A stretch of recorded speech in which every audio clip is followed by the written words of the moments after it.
प्रधानमंत्री नरेंद्र मोदी नए central Vista Avenue का उद्घाटन करने जा रहे हैं। सेंट्रल विस्टा रीडेवलपमेंट प्रोजेक्ट के तहत नया संसद भवन, पीएम का नया आवास, पीएम ऑफिस, उपराष्ट्रपति एनक्लेव और विजय चौक से इंडिया गेट के बीच 3 किलोमीटर के राजपथ को नया चेहरा दिया गया है।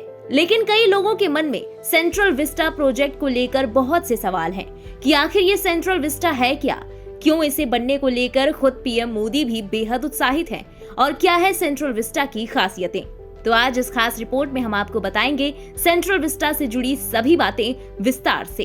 दरअसल इंडिया गेट से लेकर राष्ट्रपति भवन तक दोनों तरफ फैले इलाके को सेंट्रल विस्टा कहते हैं। इस इलाके में राष्ट्रपति भवन, साउथ ब्लॉक, उपराष्ट्रपति का निवास, संसद, नॉर्थ ब्लॉक आते हैं। साथ ही National Archives, Indira Gandhi National Centre for Arts, Udyog Bhavan, Hyderabad House, Bikaner House, Jawahar Bhavan, Raisina hills, ये सब सेंट्रल विस्टा के अंतर्गत आते हैं। दरअसल एक ब्रिटिश आर्किटेक्ट एडविन लुटियंस ने सन 1921 से 1927 के दौरान संसद भवन का निर्माण करवाया, जिसके लिए इंडिया गेट से लेकर राष्ट्रपति भवन तक, जो कि 3 किलोमीटर का रास्ता है, उसे चुनी गई इस इलाके यानी सेंट्रल विस्टा को नए तरीके से बनाया गया है और इस प्रोजेक्ट को नाम दिया गया है सेंट्रल विस्टा प्रोजेक्ट। और इस प्रोजेक्ट से दिल्ली के दिल को नया चेहरा मिला है। ऐसे में ये जानना भी बेहद जरूरी है कि पुराने सेंट्रल विस्टा में कौन कौन सी इमारतें थी और इसका इतिहास क्या था। इसकी कहानी शुरू होती है सन 1911 में, जब 5वें किंग जॉर्ज और क्वीन मैरी ने ब्रिटिश भारत की राजधानी को कलकत्ता से दिल्ली ट्रांसफर करने का तय किया था। तो सरकार के लिए नई इमारत की जरूरत पड़ी।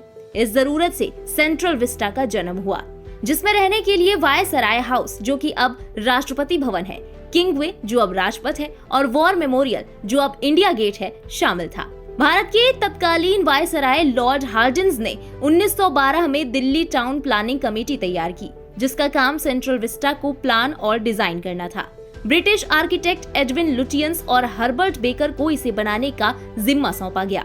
इनका मकसद एक ऐसा कॉम्प्लेक्स तैयार करना था जिसमें भारत में एक कामकाजी सरकार चलाने के लिए पूरा इंफ्रास्ट्रक्चर मौजूद हो। हालांकि सेंट्रल विस्टा तैयार करना इतना आसान भी नहीं था। ब्रिटिश राज की राजधानी कलकत्ता से दिल्ली तो आ गई थी, लेकिन दिल्ली में सेंट्रल विस्टा की जमीन जांचने में आर्किटेक्ट को काफी लंबा वक्त लगा। इसकी नींव दरबार की जमीन पर दी गई, लेकिन जांचने परखने के बाद फैसला किया गया कि सेंट्रल विस्टा के लिए ये जगह सही नहीं है। इसके बाद दोनों आर्किटेक्ट ने दिल्ली के जहानाबाद से लेकर नारायणा और माल्टा की जमीन देखी और आखिरकार रायसीना हिल्स पर जाकर दोनों की सहमति बनी। सेंट्रल विस्टा का उद्घाटन 1931 में किया गया था। इस कॉम्प्लेक्स में राष्ट्रपति भवन, संसद, नॉर्थ और साउथ ब्लॉक और रिकॉर्ड ऑफिस, जिसे अब नेशनल आर्काइव के नाम से जाना जाता है, ऐतिहासिक इमारत इंडिया गेट और उसके अगल बगल गार्डन्स शामिल थे। जहां राष्ट्रपति भवन को लुटियंस ने डिजाइन किया था, वहीं नॉर्थ और साउथ ब्लॉक को बेकर ने डिजाइन किया था।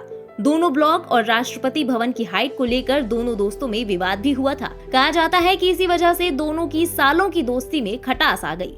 सालों पहले तैयार हुए सेंट्रल विस्टा की इन इमारतों पर भारत की पूरी छाप देखने को मिलती है।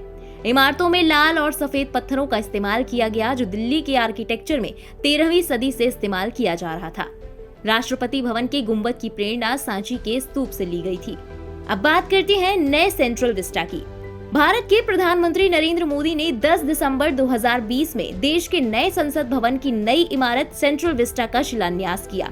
सेंट्रल विस्टा एक नई इमारत है जिसमें संसद भवन और अन्य मंत्रालयों के दफ्तर भी होंगे। इसके अलावा उसमें उपराष्ट्रपति का निवास भी होगा। साथ ही प्रधानमंत्री का नया निवास और प्रधानमंत्री का कार्यालय भी सेंट्रल विस्टा में ही बनाया जाएगा। सांसदों के लिए कार्यालयों का निर्माण किया जाएगा। इसके अलावा central secretariat annexure, central conference centre और बहुत सारे म्यूजियम भी बनाए जाएंगे। सेंट्रल विस्टा में कुल 64,500 वर्ग मीटर क्षेत्र में नया संसद भवन बनाया जा रहा है, जिसके कंस्ट्रक्शन का काम टाटा प्रोजेक्ट्स के जिम्मे है। वहीं इसकी डिजाइनिंग का काम एचपीसी के जिम्मे है। इस प्रोजेक्ट में पुराने संसद भवन के दोनों तरफ ट्रायंगल यानी कि त्रिकोण आकार के 2 बिल्डिंग्स बनेंगी। जब आप नई और पुरानी बिल्डिंग को एक साथ देखेंगे तो आपको ऐसा लगेगा जैसे आप हीरे के शेप को देख रहे हैं। अभी जो हमारा संसद भवन है उसमें लोकसभा में 590 लोगों के बैठने की व्यवस्था है, जबकि नए संसद भवन में 888 लोग एक साथ बैठ सकेंगे। इसके साथ ही विजिटर्स गैलरी में 336 लोगों के बैठने की व्यवस्था होगी। इसी तरह जो अभी हमारी राज्यसभा है उसमें मात्र 280 लोगों के बैठने की जगह है। वहीं नए संसद भवन में राज्यसभा में 384 लोग एक साथ बैठ सकेंगे और उनके साथ 336 विजिटर्स भी राज्यसभा में एक साथ बैठ सकेंगे। कॉमन रूम्स होंगे, महिलाओं के लिए विशेष विश्राम कक्ष होंगे, साथ ही वीआईपी लॉन्ज भी होगी। यहाँ हाईटेक कैफे, डाइनिंग एरिया होंगे जहाँ लोग अपनी इच्छा के अनुसार भोजन कर सकेंगे। नए संसद भवन को कुछ इस तरह से बनाया जाएगा कि यहाँ लाइट्स का उपयोग कम से कम हो। यहाँ की air conditioning, lights, decorative items आदि को आसानी से बाद में जरूरत के हिसाब से अपग्रेड या बदला भी जा सकेगा। पूरे भवन का मेंटेनेंस भी आसानी से किया जा सकेगा। बताते चले कि सेंट्रल विस्टा प्रोजेक्ट की डिजाइनिंग और इससे जुड़े काम को HCP design planning and management private limited को दिया गया है। इस कंपनी के चेयरमैन का नाम है बिमल पटेल, जो कि आर्किटेक्चरिंग की दुनिया में एक प्रतिष्ठित नाम है। इनको आर्किटेक्चरिंग का 35 सालों का अनुभव है और ये पद्मश्री से भी सम्मानित किए जा चुके हैं। यानी कुल मिलाकर सेंट्रल विस्टा का नवीनीकरण न सिर्फ दिल्ली को एक नया और आकर्षक स्वरूप देगा, बल्कि दुनिया के सामने नए संसद भवन के साथ नए भारत की पहले से ज्यादा और मजबूत, सशक्त तस्वीर पेश करेगा। उम्मीद है ये जानकारी आपको पसंद आई होगी। सेंट्रल विस्टा से जुड़ी तमाम अपडेट्स के लिए और देश दुनिया की बाकी खबरों के लिए सब्सक्राइब करें इंडिया पब्लिक खबर के YouTube चैनल को और बेल आइकन दबाना बिल्कुल ना भूलें।